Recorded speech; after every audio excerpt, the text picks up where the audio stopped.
आप सभी को मेरा नमस्ते। मेरा नाम है ओम और आप देख रहे हैं मेरा YouTube channel SSC and railway hub IU.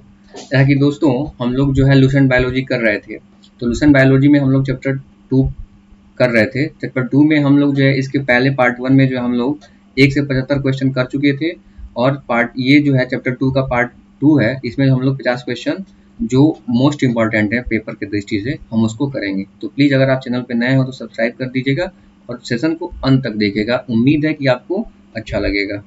तो क्वेश्चन कह रहा है, चलिए स्टार्ट करते हैं सेशन। हम लोग कह रहा है कि कवकों की जो कोशिका भित्ति होती है ना, कोशिका भित्ति की इंग्लिश होती है सेल वॉल। तो कवकों की जो कोशिका भित्ति है किसकी बनी होती है? तो आपको याद रखना पड़ेगा। कोशिका की जो इसकी जो काइटिन की बनी होती है, किसकी बनी होती है? कोशिका भित्ति काइटिन की बनी होती है और हेमी सेलुलोज की बनी होती है। ठीक है, चलिए नेक्स्ट क्वेश्चन देखिए। कह रहा है कि कवकों द्वारा रिजर्व भोज्य पदार्थ किस रूप में संचित होते हैं? तो आपको पता है कि जो कवक जो होता है ना, वो अपने जो है भोज्य पदार्थ को ग्लाइकोजन के रूप में जो है रखते हैं और जब इसका यूज करना होता है तो वो ग्लूकोज में बदल के इसका यूज कर सकते हैं। नेक्स्ट क्वेश्चन है कि सभी कवक सदैव होते हैं, तो कवक क्या होते हैं? तो कवक को हम लोग विविध पोषी कहा जाता है। ये स्वपोषी भी होते हैं, परपोषी भी होते हैं। इनको इसलिए विविध पोषी भी कहा जाता है। नेक्स्ट क्वेश्चन देखिए, कह रहा है कि माइकोराइजा सहजीवी संबंध होता है। तो माइकोराइजा किसके किसके बीच का जो सहजीवी संबंध होता है? तो ये जो है कवक और जो उच्च पौधों की जड़ें होती है ना, उनके बीच का जो संबंध है, क्या है? ये कवकों एवं उच्च पौधों की जड़ों के बीच का संबंध है।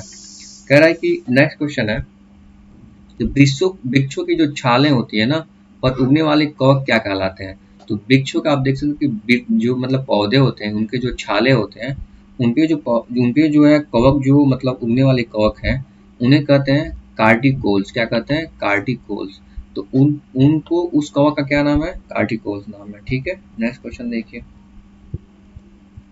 कह रहा है कि गोबर पर उगने वाले कवक क्या कहलाते हैं? तो मैंने बताया कि अभी पौधों की छालों पर क्या होते हैं? कार्टिकल्स होते हैं। और गोबर पर उगने वाले कवक क्या कहलाते हैं?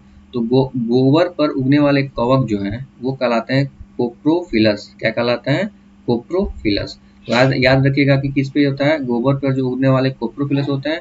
और कार्टिकोलस में अभी बताया था कि पौधों की छालों पे जो है, ये पौधों की छाल पर होते हैं और ये कोप्रोफिलस गोबर में होता है। ठीक है, नेक्स्ट क्वेश्चन देखिए। कह रहा है कि निम्नलिखित में किसमें क्लोरोफिल नहीं होता है? तो देखिए सवाल में तो होता ही है, ब्रायोफाइटा, टेरिडोफाइटा में भी होता है। कवक में जो होता है वो क्लोरोफिल नहीं होता है। नेक्स्ट क्वेश्चन है कि आलू का जो है लेड ब्लाइट जो रोग है वो उत्पन्न होता है, तो किसके द्वारा उत्पन्न होता है? तो अगर क्वेश्चन पूछेगा कि लेड ब्लाइट रोग किससे संबंधित है, तो आलू से संबंधित है। और ये किसके कारण उत्पन्न होता है? तो इसका नाम है फाइटोप्थेरा इन्फेस्टेंस। तो इसके द्वारा जो है क्या होता है? ये उत्पन्न होता है। नेक्स्ट क्वेश्चन देखिए। कह रहा है कि डबल रोटी का निर्माण, डबल रोटी का मतलब होता है पाव रोटी, तो उसका निर्माण में काम आने वाला कवक का क्या नाम है? तो इसका नाम है सेरोवेसी से आप याद रखिएगा, सैक्रोसेरेविसी। तो पूरा याद रखने की जरूरत नहीं है। सैक्रोसेरेविसी के कारण क्या होता है? जो डबल रोटी जो होता है ना, वो फूलते हैं। ठीक है, अब नेक्स्ट क्वेश्चन देखिए, पेनिसिलियम क्या है? तो पेनिसिलियम जो होता है ना, तो पेनिसिलियम एक कवक, किसे कहते हैं? कवक। क्या है? कवक कहते हैं। ठीक है, और ये जो पेनिसिलियम होती है ना, इससे एक एंजाइम प्राप्त किया जाता है, इसका नाम है पैक्टिनेज एंजाइम। तो पैक्टिनेज एंजाइम जो होता है ना, इसी से प्राप्त किया जाता है। किससे? पेनिसिलियम से। तो याद है कि पेनिसिलियम पैक्टिनेज। ठीक है, नेक्स्ट क्वेश्चन देखिए। अब देखिए, इसको तो हजारों बार पूछा जा चुका है पेपर में। पेनिसिलियम का खोज किसने किया था? याद रखिएगा, ए फ्लेमिंग इसका खोज किए थे। कौन किए थे? Alexander Fleming. ठीक है, चलिए, और ये जो है इन्होंने इसका खोज 1928 में किया था, 28 में किया था। और ये भी जो है स्वीडिश वैज्ञानिक थे। क्या थे? स्वीडिश वैज्ञानिक थे। नेक्स्ट क्वेश्चन कह रहा है कि औद्योगिक स्तर पर पेनिसिलिन जो होता है किससे प्राप्त किया जाता है? जो पेनिसिलिन का जो उत्पादन होता है ना, तो वो किससे प्राप्त किया जाता है? तो इसका जो नाम है, पेनिसिलिन का उत्पादन होता है पेनिसिलियम क्राइसोजेनम। तो पेनिसिलियम का जो है उत्पादन किससे होता है? ये किससे प्राप्त किया जाता है? तो पेनिसिलियम क्राइसोजेनम से प्राप्त किया जाता है। नेक्स्ट क्वेश्चन देखिए, कह रहा है कि जब गेहूं के गुथे हुए आटे में ईस्ट कोशिकाएं मिलाई जाती हैं तो डबल रोटी कोमल एवं छिद्रयुक्त हो जाते हैं। क्यों हो जाती हैं ऐसा? तो ये देखिए, ये क्या करती है ना, ये CO2 का उत्पादन कर रोटी की स्पंज बना देती है। मतलब ये जो है, जब हम आटा जो गूंथते हैं उसमें अगर ईस्ट कोशिकाएं मिला देते हैं तो क्या करती हैं, ये जो है CO2 का उत्पादन कर देती है और रोटी को स्पंजी बना देती है। इसलिए रोटी कमल हो जाता है, रोटी कोमल हो जाता है। नेक्स्ट क्वेश्चन देखिए, कह रहा है कि निम्नलिखित में से कौन खाने योग्य कवक है? मतलब कौन खाने योग्य कवक है, इसका ऑप्शन आप कमेंट करके दीजिए। तो कह रहा है कि कौन खाने योग्य कवक है? तो खाने योग्य कवक का जो नाम होता है ना, वो एगेरिक्स होता है। तो खाने योग्य कवक का क्या नाम है? एगेरिक्स, ठीक है। और ये जो एगेरिक्स जो होता है, ये मशरूम में पाया जाता है। किसमें पाया जाता है? मशरूम में पाया जाता है। और मशरूम को हम लोग खाते ही है। तो ये जो खाने योग्य कवक क्या है? एगेरिक्स है, ठीक है। चलिए नेक्स्ट क्वेश्चन कह रहा है कि LS जो D है किससे प्राप्त किया जाता है? तो LSD किससे प्राप्त किया जाता है? ये भी जो है कवक से जो है प्राप्त किया जाता है, ठीक है। नेक्स्ट कह रहा है कि विस्तृत स्पेक्ट्रम प्रतिजैविकी किससे उत्पन्न होता है? तो किससे उत्पन्न होता है? ये होता है स्ट्रेप्टोमाइसिस। किससे उत्पन्न होता है? स्ट्रेप्टोमाइसिस से उत्पन्न होता है। अब देखिए नेक्स्ट क्वेश्चन कह रहा है कि स्ट्रेप्टोमाइसिन, ये है स्ट्रेप्टोमाइसिन, कह रहा है का पृथक किसने पृथक किया था इसका? तो इसका पृथक किसने किया था? इनका नाम था वाक्समैन। तो वाक्समैन द्वारा जो इसका क्या किया था? स्ट्रेप्टोमाइसिन का जो है पृथक किया गया था। कह रहा है कि टिक्का रोग किसमें होता है? आपको पता है कि मूंगफली का टिक्का रोग होता है। तो टिक्का रोग किसमें पाया जाता है? मूंगफली में पाया जाता है। नेक्स्ट क्वेश्चन है कि गन्ने का लाल सड़न रोग, कह रहा है कि रेड डॉट रोग किसमें पाया जाता है? क्वेश्चन पूछेगा तो रेड डॉट रोग किसमें पाया जाता है? गन्ना में। और ये किसके द्वारा होता है? तो ये जो गन्ने का जो लाल सड़न रोग होता है ना, वो कवक के द्वारा होता है। किसके द्वारा होता है? कवक के द्वारा होता है। नेक्स्ट क्वेश्चन देखिए, कह रहा है कि सामान्य खाद्य छत्रक क्या होता है? कि सामान्य खाद्य छत्रक क्या होता है? तो कसकर ठसाठस भरे कवक जो जाल होते हैं ना, मतलब जो कवकों का जाल बहुत ही ज्यादा होता है, उनको जो है सामान्य खाद्य छत्रक कहते हैं। मशरूम क्या है? आपको पता है कि मशरूम किसके अंदर आता है? कवक के अंदर। इसको इंग्लिश में, हिंदी में कहते हैं कुकुरमुत्ता। कुकुरमुत्ता क्या होता है? ये कवक होता है, ठीक है। नेक्स्ट क्वेश्चन देखिए, कह रहा है कि प्रथम वियुक्त प्रतिजैविकी कौन सा था? तो मतलब प्रथम जो है जो वियुक्त प्रतिजैविकी होता है वो पेनिसिलिन कहते हैं इसे। मतलब प्रथम जो एंटीबायोटिक्स था, एंटीबायोटिक जो प्रथम जो बना था वो जो है पेनिसिलिन का बना था, ठीक है। तो इसलिए जो है प्रथम एंटीबायोटिक्स पेनिसिलिन को कहा जाता है। कह रहा है कि एथलीट जो फुट रोग होता है ना, किस बीमारी से उत्पन्न होता है? किसके कारण उत्पन्न होता है? जो एथलीट फुट जो होता है ना, वो कवक के द्वारा उत्पन्न होता है। ये कितनी हजारों बार पेपर में पूछी जा चुकी है, हजारों लाखों बार। चलिए तो नेक्स्ट क्वेश्चन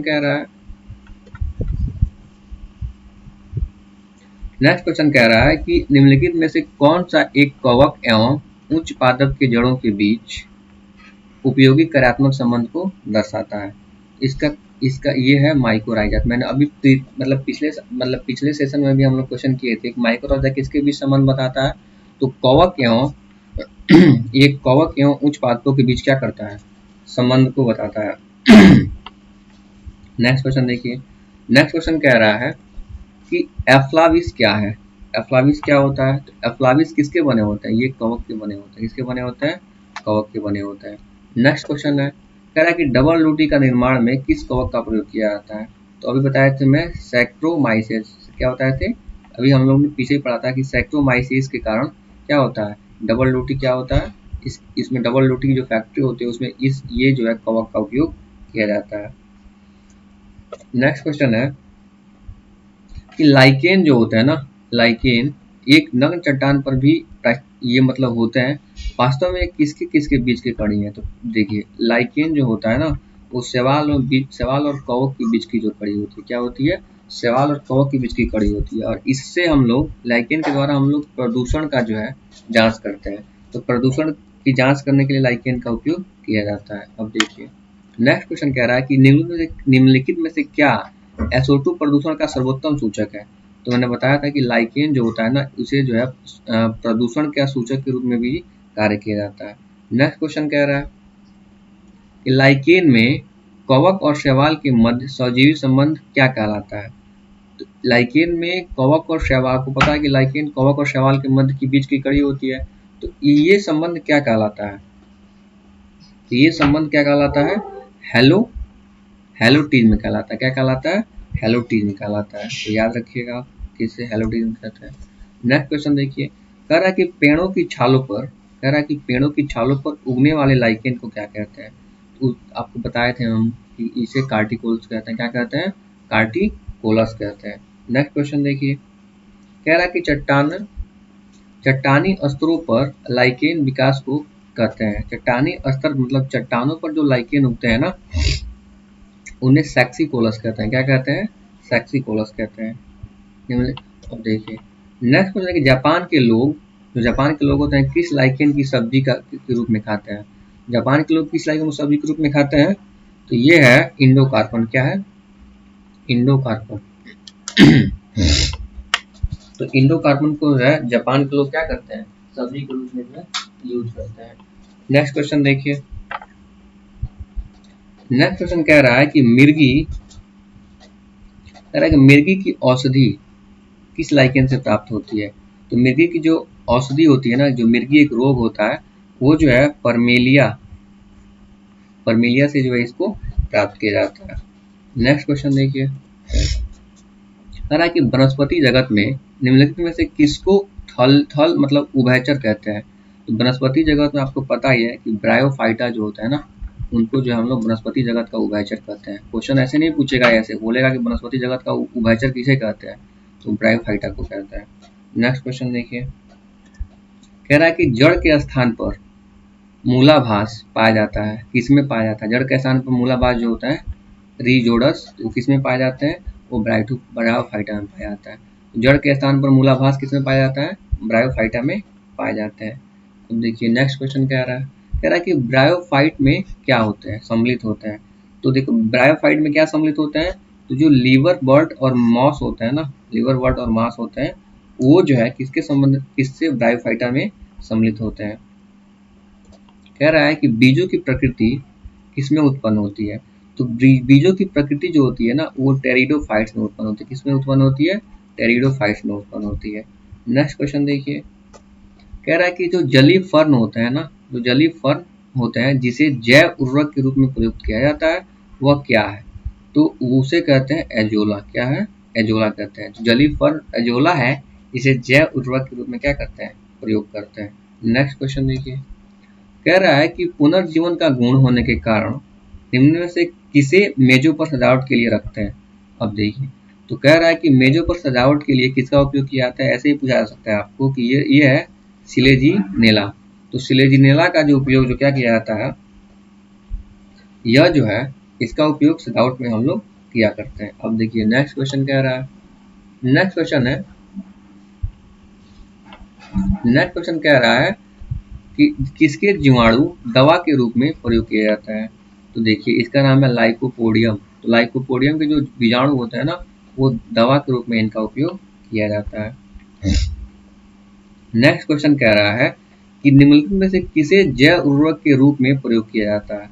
तो जैव उर्वरक के रूप में जो है एजोला का जो है एजोला वेक्टर होता है ना, उसको जैव उर्वरक के रूप में, जैव खाद्य के रूप में उसका प्रयोग किया जाता है। नेक्स्ट क्वेश्चन देखिए, कह रहा है कि सबसे अधिक क्रोमोसोम किसमें पाए जाते हैं। तो ये सबसे अधिक जो क्रोमोसोम होता है ना, वो टेरिडोफाइटा में पाया जाता है। किसमें पाए जाते हैं, टेरिडोफाइटा में पाए जाते हैं। चलिए नेक्स्ट क्वेश्चन देखिए, नेक्स्ट क्वेश्चन कह रहा है कि किस वर्ग के पौधों में बीज बनते हैं परंतु बीज नग्न रूप में पौधों पर लगे होते हैं। कि देखिए कौन सा पौधा, उसमें बीज तो बनेंगे परंतु बीज जो होता है ना, नग्न रूप से पौधों पर लगे होते हैं, तो वो जिम्नोस्पर्म होता है। क्या होता है, जिम्नोस्पर्म होता है। तो जिम्नोस्पर्म में बीज तो बनते हैं परंतु वो जो है छोटे रूप में जो है पौधों पर लगे होते हैं। नेक्स्ट कह रहा है कि संसार के सबसे लंबे पौधे संबंधित हैं। कि संसार के जो सबसे लंबा जो पौधा होता है, जैसे कि साइकस हो गया, ठीक है, तो वो किससे संबंधित होता है, तो वो जो है आपको पता होना चाहिए, वो जिम्नोस्पर्म के अंतर्गत वो पौधे आते हैं। किसके अंतर्गत आते हैं? जिम्नोस्पर्म के अंतर्गत आते हैं। अब देखिए क्वेश्चन है कि जिम्नोस्पर्म का मेवा किसे कहते हैं? ये जो है एनटीपीसी में जो पूछा जा चुका है क्वेश्चन को।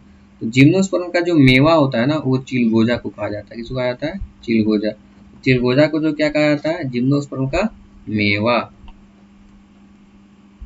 नेक्स्ट क्वेश्चन कह रहा है कि जो कोलेराइड है ना, ये किस में पाई जाती है? जो कोलेराइड जो जड़ें होती है, मतलब जो रूट्स होते हैं पौधों के, वो किस में पाई जाती हैं? तो वो साइकस में पाई जाती है। और साइकस जो है लंबे पौधे होते हैं जो जिम्नोस्पर्म के अंतर्गत आते हैं। नेक्स्ट क्वेश्चन देखिए, कह रहा है कि सबसे बड़ा बीजांड किस में होता है? तो साइकस में होता है। साइकस सबसे लंबा पौधा होता है, सबसे बड़ा इसमें बीजांड भी हो गया। अब देखिए ये साइकस जो होते हैं ना, वो जिम्नोस्पर्म के अंतर्गत आते हैं। नेक्स्ट क्वेश्चन है कि चिलगोजा किससे प्राप्त होता है? चिलगोजा किससे प्राप्त होता है? ये पाइनस से प्राप्त होता है। किससे प्राप्त होता है? पाइनस से प्राप्त होता है। नेक्स्ट क्वेश्चन देखिए, कह रहा है कि साबूदाना किससे बनाया जाता है? साबूदाना किससे बनाया जाता है? तो ये जो है साइकस से बनाया जाता है। साबूदाना आपको पता होगा कि ये जो है व्रत में जो है महिलाएं या औरतें जो इसका जो पोषण किया जाता है, तो इसको किसके बनाए जाते हैं? ये साइकस के बनाए जाते हैं। नेक्स्ट क्वेश्चन है, कह रहा है कि दमा और खांसी के रोगों में काम आने वाली औषधि जो इसका नाम है इफेड्रॉन, किससे प्राप्त होती है? तो इफेड्रॉन इफेड्रा से प्राप्त होती है। तो इसे इफेड्रॉन किससे प्राप्त होती है? इफेड्रा से प्राप्त होती है। ठीक है। नेक्स्ट क्वेश्चन देखिए, नेक्स्ट क्वेश्चन जो है आप याद रखिएगा कि कौन सा एक जीवित जीवाश्म है। तो आप यहाँ पे मैं कुछ एडिशनल जानकारी दे रहा हूँ। जो जीवित जीवाश्म जो होता है ना, जीवित जीवाश्म जो होता है, जीवित जीवाश्म जिकंजो को कहा जाता है। कहा जाता है जिकंजो। तो जिकंजो को क्या कहा जाता है? जीवित जीवाश्म कहा जाता है। ठीक है। तो जीवित जीवाश्म किसको कहा जाता है? जिकंजो को कहा जाता है। चलिए हम लोग जो इस सेशन को जो है, ये जो है हम लोग ये जो है जितने जो है पादप जगत का जो मतलब वर्गीकरण का जितना क्वेश्चन था, चैप्टर 2 की जो है हम लोग सारी क्वेश्चन जो है सॉल्व कर चुके हैं। अब जो है जो चैप्टर 3 जो है वो बहुत जल्द ही अपलोड होगी। तो प्लीज़ आप चैनल पे बने रहिए, नए हैं तो सब्सक्राइब करिए। और उम्मीद है कि आपको जो है क्वेश्चन बनाने का तरीका और डिस्कस करने का तरीका अच्छा लगा होगा। So thank you and welcome.